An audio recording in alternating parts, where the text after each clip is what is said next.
Bapak saudara-saudaraku sekalian rahimakumullah, beberapa waktu yang lalu kita mendengar banyak berita tentang adanya penghinaan terhadap ajaran Islam yang menghina, namanya awalnya bagus saja, Muhammad KC, ujungnya murtadin. Jadi Muhammad KC murtadin. Dan ini direspon karena penghinaannya terlalu nampak, menghina sekali. Kalau bapak-bapak mungkin melihat videonya begitu, misalnya ucapan salam yang assalamualaikum warahmatullahi wabarakatuh, dia salamnya assalamualaikum warahmatullah, Allahnya diganti Yesus. Jadi enggak saya sebut salamnya, jadi Allahnya diganti Yesus. Alhamdulillahirabbil alamin dia ganti, Allahnya dia ganti Yesus pula. Jadi viral. Kemudian menganggap Ka'bah itu adalah berhala. Umat Islam itu menyembah berhala, menyembah batu di sana. Dan ini direspon seluruh elemen umat Islam, tak terkecuali sampai Menteri Agama juga meminta agar ini diusut. Jadi sudah pas saja, on the track untuk urusan ini. Akan tetapi efeknya apa? Ujung-ujungnya yang disasar ini adalah kaum muslimin. Di berbagai media itu mengatasnamakan netizen itu mendesak agar Ustadz Abdul Somad dan Yahya Waloni ditangkap karena kasus yang sama. Kalau itu menghina agama Islam ditangkap, kenapa yang ustadz-ustadz itu yang menghina agama mereka, kata mereka, itu tidak ditangkap? Sehingga akhirnya gerak cepat juga Ustadz Yahya Waloni itu ditangkap. Tuduhannya apa? Menghina agama juga, karena menyatakan bahwasanya ya, salah satu kitab agama yang lain di Indonesia, saya nggak sebut kitabnya, nanti ditangkap juga. Jadi pokoknya ada kitab tertentu ya, kalau bahasa Inggrisnya itu awalannya B, kalau bahasa Indonesianya awalannya I, itu disebutnya sebagai palsu. Gara-gara itu mereka merasa tersinggung, terus ditangkaplah, itu sudah ditangkap dan dikabarkan sakit sekarang. Mudah-mudahan Allah berikan kesehatan. Terus ketika Ustadz Yahya Waloni ditangkap, ini menyasar lagi ke Ustadz Abdul Somad. Abdul Somadnya kapan? Apa perkaranya Ustadz Abdul Somad itu? Yakni ketika ada jamaah bertanya tentang, kalau saya melihat salib kok menggigil. Dijawab oleh Ustadz Abdul Somad, karena di situ ada jin kafirnya. Apakah itu jawaban menghina? Kalau kita runut dalam hasanah ilmu keislaman, itu ada misalnya kitabnya Imam Asy'arani menjelaskan lebih ekstrim lagi, bahwasanya memang di berhala itu jin bisa menggoda manusia untuk menyembahnya, bahkan bisa masuk ke situ jinnya itu. Jadi secara umum Ustaz Abdul Somad cuma merinci bahwa itu termasuk dalam kategori yang diberhalakan. Sebetulnya bukan hanya berhala itu, termasuk pohon misalnya. Ketika dikeramatkan, disembah dan sebagainya, jin bisa masuk ke situ, menjaga di situ. Sebagaimana kita dapati dalam sebuah kisah bagaimana orang yang ikhlas mau menebang pohon karena pohon itu disembah oleh kaumnya. Kemudian jin yang menjaga di situ, setannya nggak terima, berkelahi. Pernah kita mungkin mendengar riwayat tersebut. Bapak saudara-saudaraku sekalian rahimakumullah, ini yang terjadi, disasar umat Islam. Padahal kalau kita baca misalnya di dalam Al-Quran, laqad kafaral ladzina qalu innallaha salisu salasah, sesungguhnya telah kafir orang yang mengatakan Allah itu adalah satu dari 3 oknum Tuhan. Ini kalau kita sampaikan mungkin bisa juga menyinggung orang, menghina dianggap. Ya. Atau kita misalnya bacakan ayat, ya, fawailul lilladzina yaktubuna alkitaba biaydihim tsumma yaquluna hadza min indillah. Kecelakaanlah orang-orang yang menulis kitab dengan tangan-tangan mereka, kemudian mereka katakan ini adalah dari sisi Allah. Kalau kita bahasa kasarnya ya memang memalsu. Kalau bahasa halusnya bukan memalsu tapi merevisi. Kitabnya sudah direvisi, kata Ahmad Deedat itu 5 kali. The Big Mayor, revisi yang besar. Sama seperti misalnya ada sebuah peraturan, ya, tahun sekian direvisi beberapa kali, tetapi tetap dikatakan tahun sekian. Ini jadi sesuatu yang dipermasalahkan. Kenapa ini bisa terjadi? Mereka menyerukan itu dengan alasan keadilan. Padahal kalau kita disebut sebagai domba-domba yang tersesat, ya, disebut sebagai orang yang gak beriman menurut agama mereka, kita juga gak masalah. Dulu bahkan sampai buku pendidikan agama Islam itu mereka minta revisi juga, karena tulisan tentang Injil di dalam kitab pendidikan agama Islam di buku pelajaran anak-anak itu tidak sesuai dengan keyakinan kami. Ya nyata ya nggak sesuai. Gimana mau sesuai? Kalau sesuai agamanya sama aja sudah. Saudara-saudara sekalian rahimakumullah, apakah memang betul itu keadilan seperti itu? Jadi kalau mereka ditangkap, kita juga kalangan ulama ditangkapin.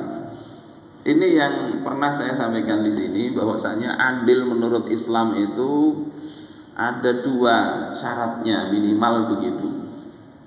Pertama itu adalah mendudukkan rakyat itu setara di depan hukum. 1.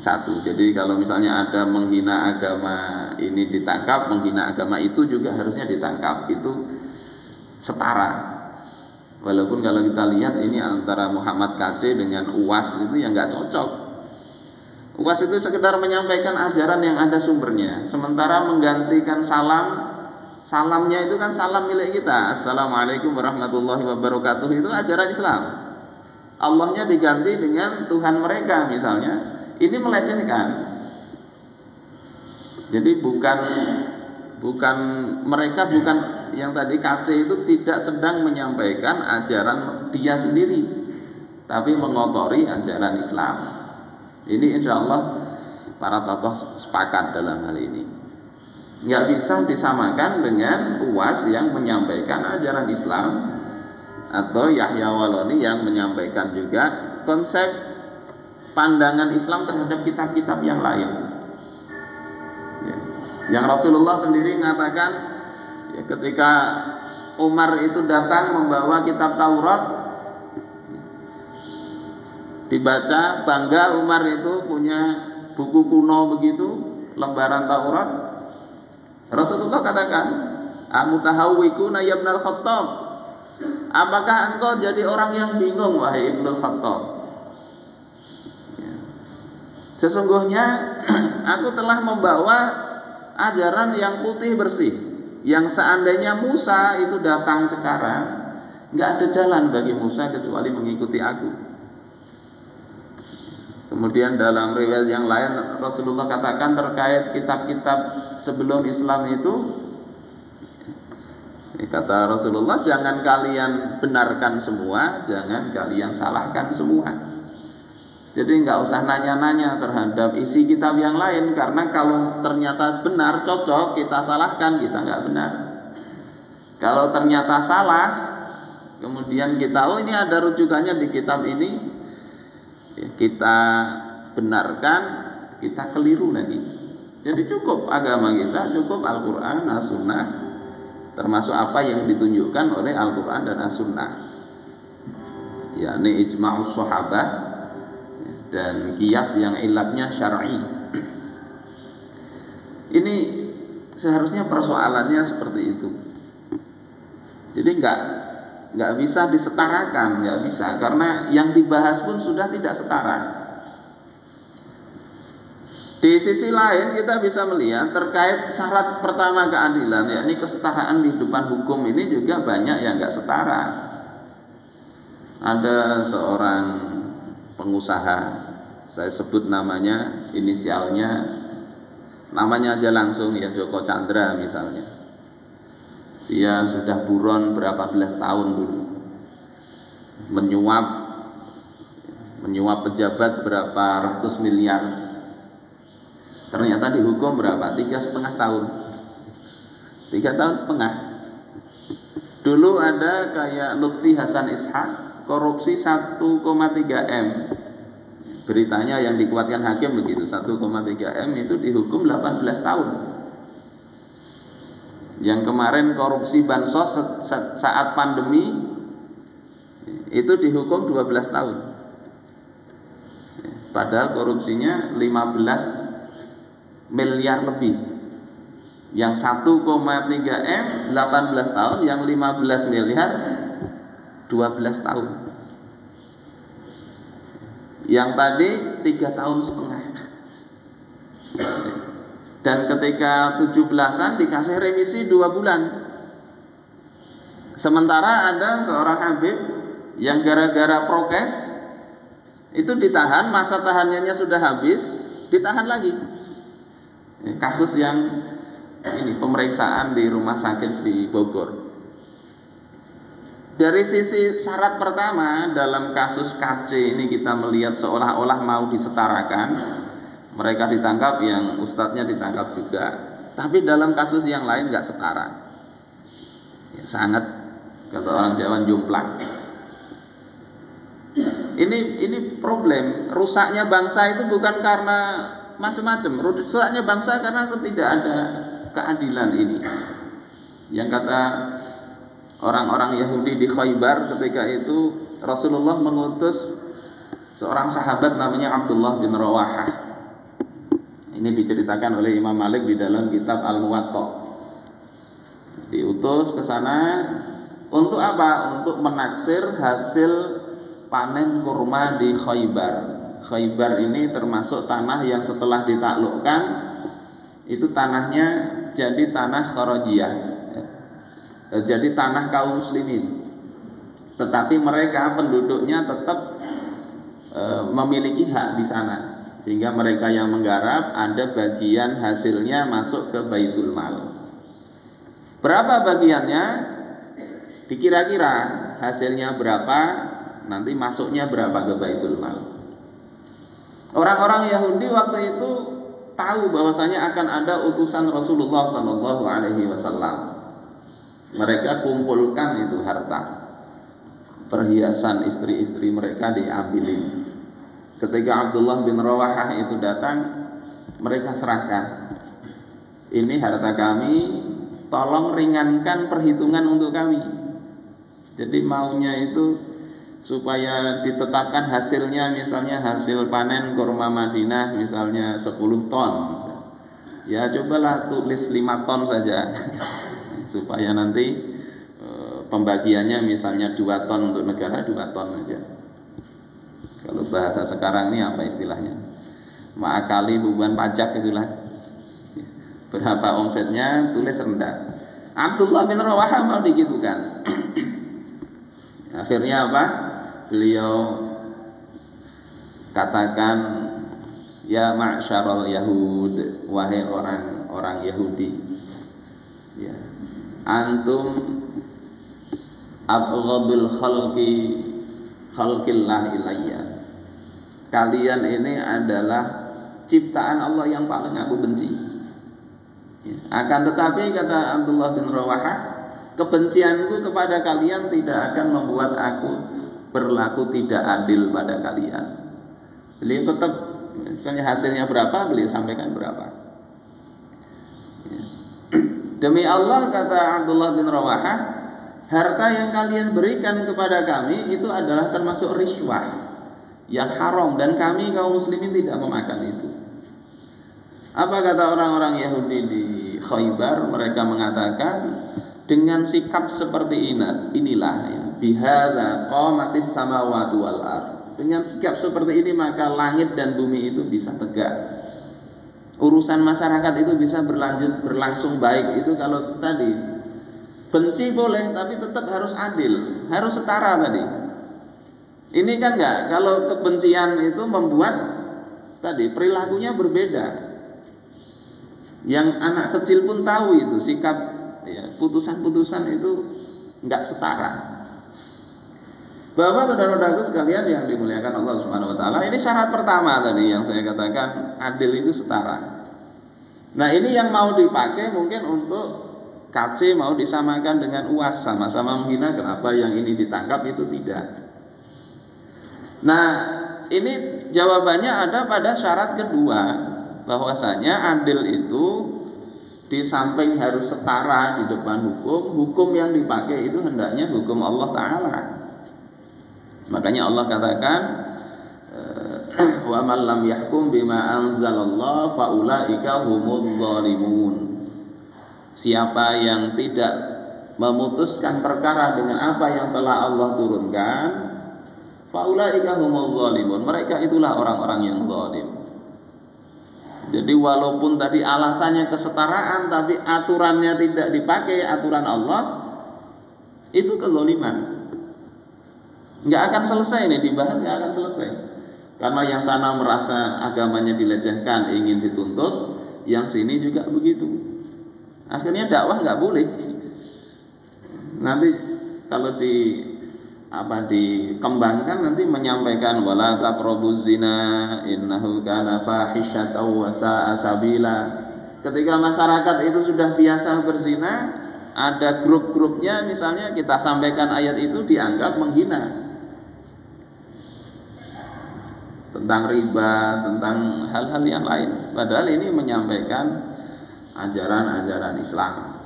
Dan sejak dari dulu Rasulullah Shallallahu Alaihi Wasallam memang senantiasa disematkan suka mencaci maki berhala-berhala orang kafir Quraisy. Itu kan tuduhan pemuka Quraisy ketika mendatangi Abu Thalib beberapa kali. Wahai Abu Thalib, engkau tahanlah anak saudara engkau ini. Sesungguhnya dia ini telah membodoh-bodohkan kami. Perasaan orang-orang kafir Quraisy, menghina wasabba alihatana, mencaci maki Tuhan-Tuhan kami. Maka engkau bisa ini, tinggal engkau bersikap di antara dua pihak ini. Engkau tahan Muhammad supaya tidak menyampaikan dakwahnya, atau engkau biarkan kami membunuh Muhammad. Ini jawaban permintaan orang-orang kafir Quraisy. Beberapa tokoh datang ke Abu Thalib. Abu Thalib kemudian ketika itu Nabi di dalam itu mendengar ucapan mereka itu. Setelah itu mereka tawarkan, kalau keponakan engkau itu ingin kemuliaan, kami muliakan. Ingin harta, kami kasih. Ingin kekuasaan, kami berikan. Tapi apa kata Rasulullah Sallallahu Alaihi Wasallam ketika ditanya, wahai ya bena akhi, wahai anak saudaraku, keponakanku, engkau telah mendengar apa yang mereka sampaikan. Wala tuhammilni ma la utiq, kata Abu Thalib, jangan engkau bebankan kepadaku sesuatu yang aku nggak sanggup. Menghadapi situasi ini loh, memilih kaumnya atau memilih dakwah Nabi. Rasulullah Sallallahu Alaihi Wasallam mendengar perkataan pamannya ini, beliau bersedih, menganggap pamannya ini sudah nggak mau mendukung dakwah beliau. Terus beliau mengatakan, wallahi ya am, demi Allah wahai paman, law wad'u syamsa fi yamini wal qamara fi yasari. Andai mereka itu bukan sekedar pilihannya begitu, andai mereka itu mampu meletakkan matahari di sebelah kanan, rembulan di sebelah kiriku, jangankan cuma harta, matahari, bulan diberikan kepadaku, ala an atruka hadzal amr, agar aku itu meninggalkan perkara dakwah ini, maka taraktuh, aku tidak akan tinggalkan itu. Hatta yuhirahullah aw ahlika dunah, sampai Allah menangkan dakwah ini atau aku hancur bersamanya, aku mati karena dakwah ini. Ini sikap Rasulullah Shallallahu Alaihi Wasallam. Jadi kalau lihat persoalan ini sudah sejak dari dulu Rasul itu dianggap menghina, bukan hanya ustadz, bukan. Gara-gara apa? Gara-gara menyampaikan Islam secara terang-terangan. Bagaimana agar tidak terjadi konflik? Ya hentikan dakwah tadi. Sampaikan, pilih Islam ajaran-ajarannya yang yang disenangi. Nah, kalau seperti itu, insya Allah sejak dari awal Rasulullah Shallallahu Alaihi Wasallam nggak akan dipermasalahkan. Tapi inilah sifat dakwah Nabi itu, sifat membetulkan apa yang keliru, dan itu memang resikonya ada yang tidak senang. Bapak saudara-saudaraku sekalian rahimakumullah, ini yang kedua. Dan ini yang sekarang nggak ada. Yang pertama tadi memang juga susah sudah menyetarakan orang, senangkah tidak itu diperlakukan setara di depan hukum, itu juga sudah agak sulit kita dapatkan. Apalagi yang kedua, hukum yang dipakai adalah hukum yang adil. Yang kata Allah Subhanahu wa taala dalam surah Al-Maidah, afa hukmal jahiliyati yabghun. Apakah hukum jahiliyah? Apa hukum jahiliyah? Itu hukum yang kalau di dalam tafsir dikatakan yang dibikin oleh manusia dengan menentang hukum-hukum Allah Subhanahu wa taala. Bukan sekedar bikinan manusia ya. Kalau bikinan manusia itu bisa saja tidak salah. Aturan lalu lintas, hukum-hukum pengarsipan dan sebagainya. Tetapi ketika Allah Subhanahu wa taala telah menentukan sesuatu, ketentuan, dan membuat ketentuan sendiri, maka membuat ketentuan sendiri itulah yang disinggung oleh Allah Subhanahu wa taala sebagai hukum jahiliyah tadi. Kata Allah, afa hukmal jahiliyati yabghun, apakah hukum jahiliyah yang mereka inginkan? Wa man ahsanu minallahi hukman liqaumin yuqinun. Dan siapakah yang hukumnya lebih baik daripada Allah bagi orang-orang yang yakin. Ini problem kita saat ini, dan hijrah itu seharusnya mengarahnya ke situ. Sebagaimana kata Umar bin Khattab ketika membuat penanggalan itu, beliau katakan kita mulai menghitung tarikh itu sejak hijrahnya Nabi. Kenapa? Karena hijrah itulah yang memisahkan mana yang benar dan mana yang salah. Maksudnya apa? Ketika sebelum hijrah kondisinya seperti mungkin ya seperti sekarang, lebih buruk lah. Karena apa? Kaum muslimin lemah. Kita mudah saja dituduh macam-macam Rasulullah Sallallahu Alaihi Wasallam. Tetapi setelah hijrah itu berbeda kondisinya. Tidak lagi orang sembarangan terhadap Islam. Nggak lagi sembarangan. Kenapa? Karena sebelum hijrah itu hukumnya, aturan-aturan Islam yang turun itu masih dalam bentuk aturan, nggak bisa diimplementasikan, diterapkan di tengah-tengah masyarakat. Tidak ada institusi yang menerapkannya.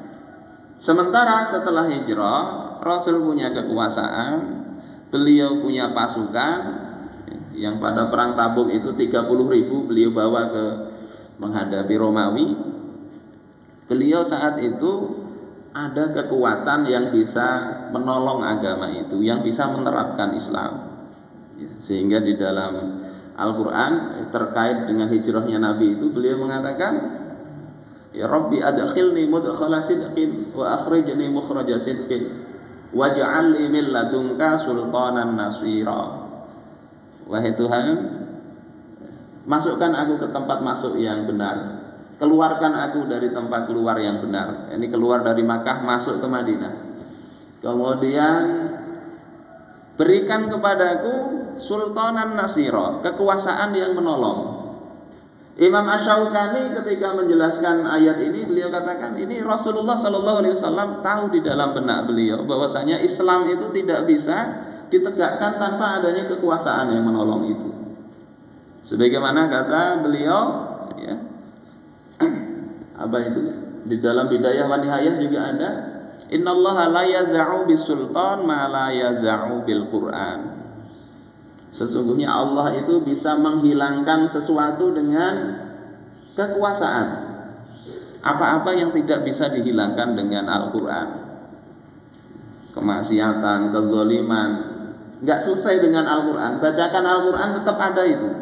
Tapi dengan kekuasaan, kemaksiatan, kezaliman itu dengan sekedar keputusan, kerahkan Satpol PP hilang itu, insya Allah begitu.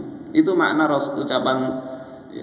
ucapan tadi, bahasanya Allah bisa menghilangkan sesuatu itu dengan kekuasaan, apa yang tidak bisa dihilangkan dengan Al-Quran. Dan kekuasaan itu juga mutlak untuk terterapkannya aturan-aturan Allah Subhanahu wa Ta'ala. Oleh sebab itu dakwahnya Rasul memang arahnya juga ke sana, sehingga inilah yang membuat gerah orang-orang kafir Quraisy, disambati macam-macam itu begitu.